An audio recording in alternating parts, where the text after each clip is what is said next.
the train.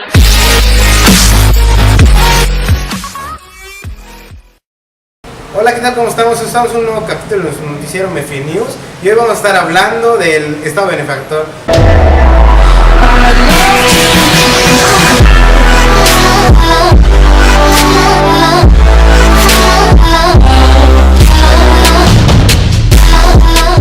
Para esto no estaré solo, sino que me van a acompañar tres compañeros que estarán apareciendo acá. Y para darle un toque más realista a lo que era la época, vamos a transportarnos a la época. Así es que vamos. Ahora sí, vamos a ver.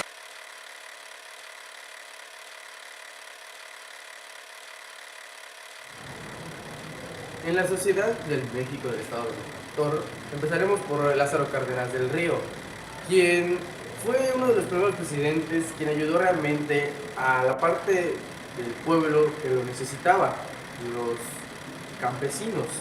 Él empezó el sistema de repartición de tierras, creó los ejidos, al ver el pueblo que él sí cumplía, se le apodó el Perfecto y el Tata, pues realmente el pueblo quería mucho a Lázaro Cárdenas, pues de tanta gente que le mentía, de tantas propuestas falsas, pues llega alguien que por fin cumple, entonces, ¿cómo no amarlo? La población era un poquito más de 16 millones. En cuanto a Manuel Ávila Camacho, su sucesor, podríamos decir que el pueblo era literalmente analfabeta, entonces Manuel Ávila Camacho se concentró más en la alfabetización del mismo. Creó el IMSS, el Instituto Mexicano del Seguro Social, continuó el reparto de tierras que ya había empezado Lázaro Cárdenas. El gobierno de Manuel Ávila Camacho le tocó vivir tiempos de guerra, pues estaba empezando la Segunda Guerra Mundial, donde participaron 15,000 mexicanos.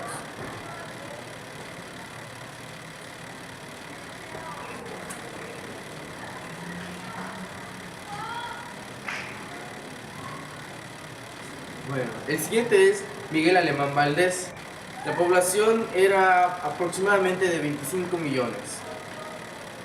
Al darle paso a los inversionistas privados al campo, pues estas tierras empezaron a ser manejadas por gente que no conocía nada de cómo cultivar y esas cosas, así que se les llamó nylons porque no sabían nada del campo.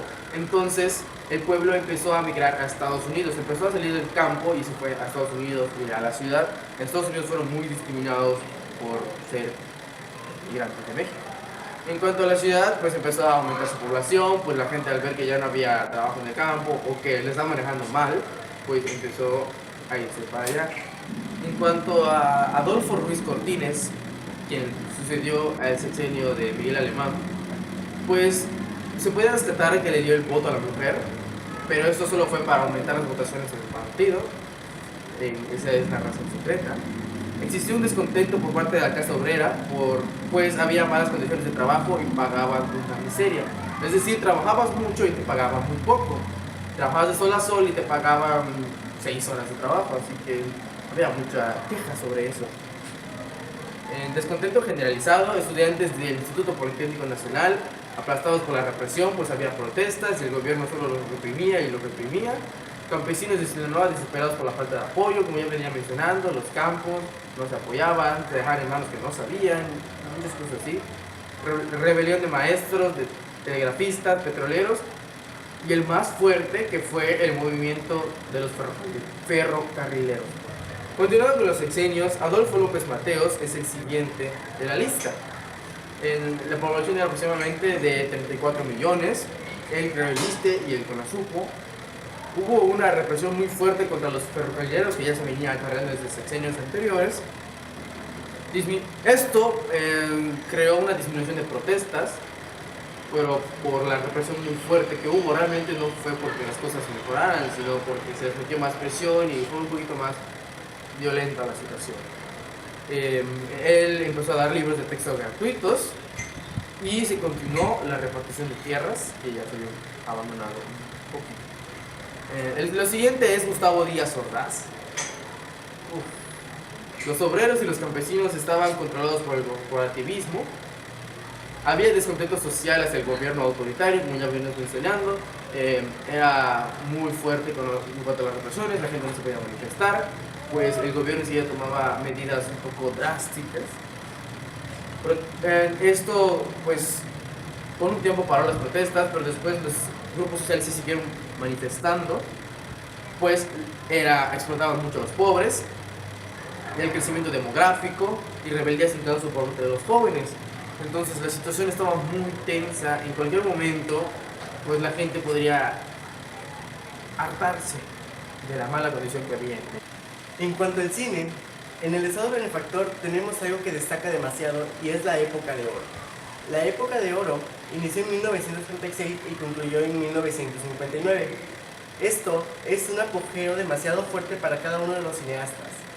En el mandato de Lázaro Cárdenas tenemos un punto demasiado importante, que él agarró e hizo que los cineastas sacaran un film mínimo una vez al mes. Es decir, cada mes teníamos que tener una película nueva en cuanto al cine mexicano. Es por eso que México entró en las grandes ligas en cuanto a la cinematografía. En cuanto al sexenio de Manuel Ávila Camacho, tenemos que él impulsó el desarrollo de la cinematografía, así levantando muchísimos cineastas en parte de un gran apogeo. Mario Moreno, alias Cantinflas, se alzó demasiado gracias a la película Ahí está el detalle, la cual fue una de las principales obras que él hizo, que llamó demasiado la atención del público, y gracias a esta obra, su carrera se elevó inmediatamente. La Academia Mexicana de Cinematografía creó el Premio Ariel, dándole así una motivación a cada uno de esos cineastas productores. De igual forma, tenemos que se destacan lo que son los Churubuscos. El Churubusco es una empresa de cinematografía creada en 180 metros cuadrados. En cuanto al sexenio de Miguel Alemán, tenemos que se destaca a Pedro Infante en cuanto a la película Nosotros los Pobres. Esta película dio demasiado de qué hablar, sobre todo por la época, tomando esto en cuenta como una de las mayores obras en cuanto a este sexenio. En cuanto a Adolfo Andrés Cortines, tenemos la inauguración del condominio de los cineastas.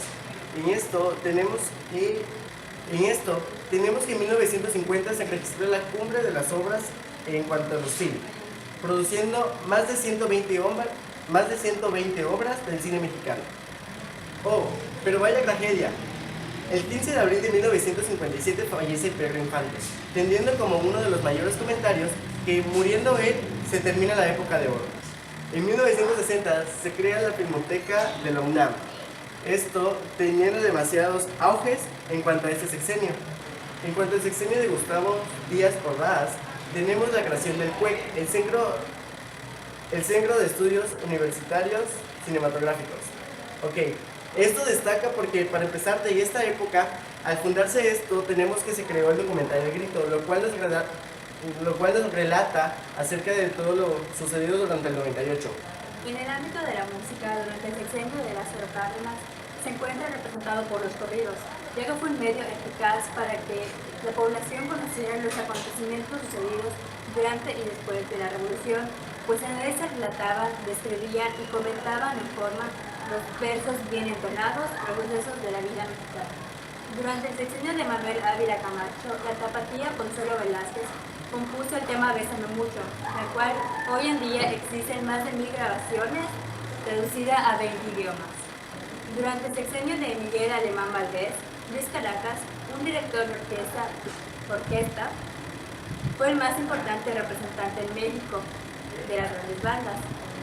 Escribió con Ernesto Cortázar, Prisionero del Mar, canción que hizo furor en el verano parisino de 1950. Durante el sexenio de Adolfo Ruiz Cortines, José Alfredo Jiménez y Tomás Méndez, en las composiciones se renovó la música ranchera en canciones como Ella y Cucurucucú Paloma de 1954, en un contexto de reciente estimación de la vida urbana y la modernidad. Durante el sexenio de Adolfo López Mateo, con la creación de agrupaciones como los Camisas Negras, los Locos de Ritmo o los Pintos, los jóvenes asistían a los clubes nocturnos y salones de baile a pasar un buen rato. Y fue así como el movimiento musical se colocó en el gusto de los chicos y chicas más rebeldes. Durante el sexenio de Gustavo Díaz Ordaz, los Yaquis destacaron algunos años con éxitos como Cargado en un farol, Sonía, Tú y yo, Michelle, y los super éxitos en los que se convirtieron como el grupo más popular del año.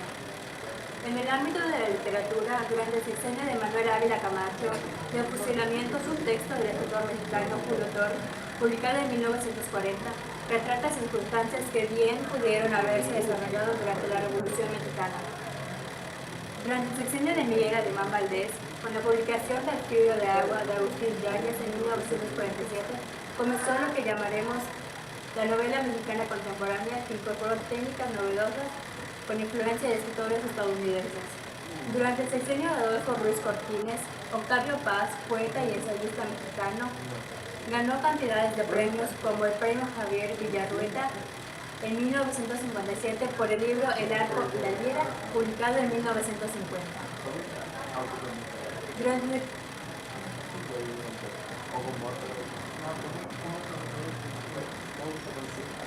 Durante el sexenio de Adolfo López Mateos, en 1960, se editó la antología La Espiga Amotinada, que agrupó al importante grupo de poetas Juan Buñuelos, Óscar Oliva, Jaime Augusto.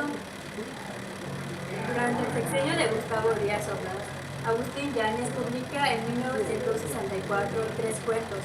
Tres Cuentos es un libro que tiene la narrativa en tres cuentos. El primero es La Niña Esperanza, el segundo es Las Avispas y el tercero es La Gota Serena. Continuando con la información de la cultura del país en la época de su benefactor, vamos a pasar con los deportes, empezando por el sexenio de Lázaro Cárdenas. En él se puede destacar que se creó la selección de Jalisco, la cual trajo muchas satisfacciones a México. También puedo destacar que el Necaxa fue el primer campeonísimo de México al ganar 4 campeonatos de liga y 2 de copa. El siguiente sexenio del que hablaremos será el de Manuel Ávila Camacho. En él podemos destacar que en 1940 aproximadamente empieza la construcción de varios estadios deportivos en el país. Después, en 1941, se inaugura el Coliseo Olímpico de Guadalajara. En el siguiente año, en 1942, se realiza el primer campeonato de ciclismo de México, comenzando a tener auge. En 1942 también el atletismo se incorporó a los Juegos Universitarios. Más años después, en 1943, se profesionaliza el fútbol mexicano y posteriormente en 1944 se organiza el primer campeonato de voleibol en México. El siguiente sexenio es el de Miguel Alemán. En él podemos destacar que se crea la Vuelta a México en 1948. Esta es una competencia de ciclismo por etapas en la cual valga la redundancia, se va en bicicleta durante varios sectores de la Ciudad de México. Y en 1950 comienza el auge de la lucha libre con varios de sus personajes principales, como lo podría ser el Santo, Blue Demon, Huracán, el Solitario, Black Shadow, Mil Máscaras, Rayo de Jalisco, Tinieblas, Super Muñeco. De hecho, con este tema se creó una canción por esas épocas también. En el sexenio de Adolfo Ruiz Cortines podemos ver en 1955 que se llevan a cabo los primeros Juegos Paralímpicos. En 1955 también la Liga Mexicana de Béisbol ingresó a las ligas mayores de Estados Unidos como Liga AA. En ella se preparaban de alguna manera los jugadores que iban a ingresar a las grandes ligas de Estados Unidos. En 1956 se inaugura la nueva Arena México, en donde participaron varios luchadores en la pelea estelar, como lo podría ser el Cavernario, el Santo, Blue Demon, Bulldog y el Médico Asesino, entre otros. Esta nueva arena se creó para dar mayor espacio al antiguo. Del sexenio de Adolfo López Mateos se puede destacar que en 1958 la charrería es reconocida como un deporte.